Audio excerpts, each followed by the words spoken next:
So I'm going to unhide the solver again, and I'm going to mute the layer that we baked. So now the joints are again not doing anything. They're unkeyed. And I want to add the head mesh to our simulation. But because the head is skinned to our joint, I can't just assign to the mesh directly. I want to assign to this joint, which is the one that is animated. This is the one that moves. So I'm going to assign to it. And then I'm going to replace the mesh that it made, which is just a capsule, with the head geometry. So write all utilities, replace mesh. And so now we're left with the head geometry being driven by this head control, which is animated.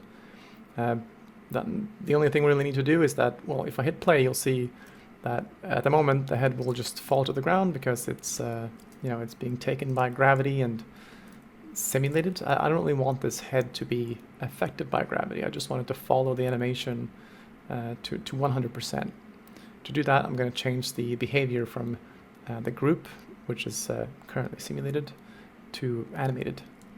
So now it will just follow the head and not do anything else. The next thing I want to do is I want the glasses to be involved as well, because one of the hair clumps is actually inside the frame of the glasses.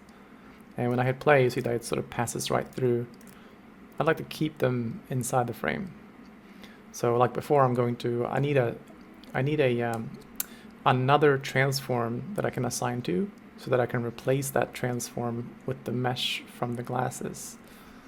So for that, I'm just going to make, in this case, just an empty group. It doesn't have to be anything. We just need another transform, and I'm going to parent it to the head controller and just put it right there at 0, just so we have something to assign to. So again, I'm going to select the head control followed by this new group that we made. I'm going to assign to that. And then we can replace that sphere that it made with the mesh of the glasses. So per default, the glasses, they're going to be turned into a collision shape. But our collision shape is actually very hollow and very thin, and we're getting sort of this clunky, large mesh from it. So to get it to better represent the glasses, I'm going to be splitting the geometry a bit.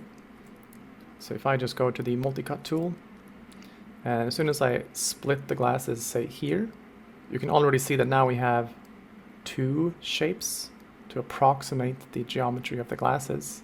I'm going to keep splitting, and keep splitting, and split, split, split, split, split, split. Like however much resolution that you want to preserve from the glasses, just keep splitting, keep splitting. You know, it doesn't have to be very accurate.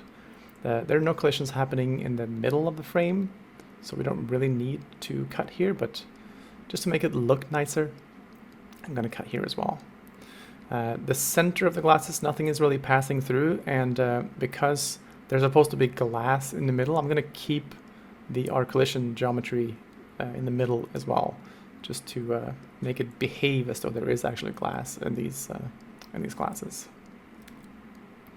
All right, I'm going to exit out, and now we have a collision mesh that actually pretty well represents that thin geometry we had before. And again, like before, I'm going to set the glasses to be animated because I don't want them to be I don't want them to fall off the face, basically. So at this point, I expect now we have a simulation, and this little capsule here is being kept behind the frame, which is where we want it. And none of the hair is intersecting with the head either. So that's pretty good. And the question is whether they intersect with the fingers. Now I think they do kind of intersect with the fingers, like right here. But I think that's only really because the hair is very loose at the moment. So I'm going to counteract that, not by adding the hands, which we could do, but instead I'm going to just increase the stiffness because we don't really want it to be this loose anyway. Something like that is probably better. All right, so that's not bad.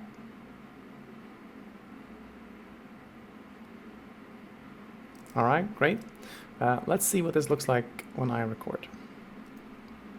So at first it will run through the simulation and just bake these down.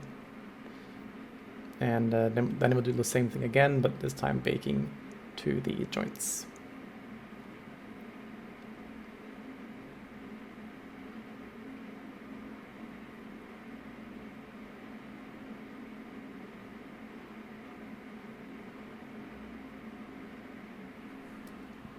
All right, great. We can hide our solver, and we got our hair. We can get the light running again, and we got some nice secondary motion, and the clump of hair is still stuck inside the frame. Obviously, it looks like it's also intersecting with the face. No, actually, it's fine. Yeah, that's fine.